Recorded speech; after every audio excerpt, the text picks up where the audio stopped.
छत्रपती संभाजीनगरमध्ये मी 14 वर्षानंतर 2023ला आलो आणि 2025पर्यंत माझे सासू अपर्णाताई चांदसकर यांनी मला मारण्याचे, छळण्याचे, आत्महत्येला प्रवृत्त करण्याचे आणि घरातून हाकलून देण्याचे 18 प्रयोग केले.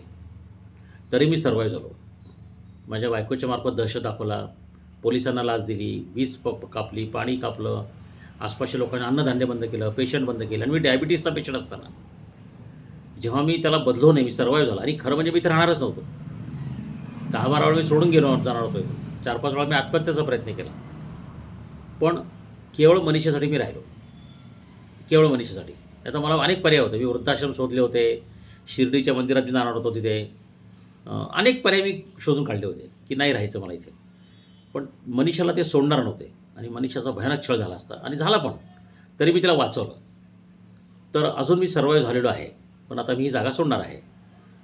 पण सांगण्याचा उद्देश असा की माझी सासू, तिची 2 मुलं, त्यांच्या 2 नाती सुना आणि त्यांचे नातेवाईक आसपासचे आणि शेजारी भयानक छळ केला माझा.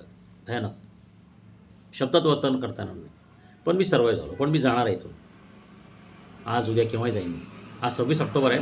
हे कोणत्या क्षणी निघून जाईल. तर ही संघर्षाची 40-41 वर्षाच्या ही 4थी कथा आहे माझी. ही कथा ऐकत राहा तुम्ही. माणसं कशी आहेत, समाज कसा आहे आपला.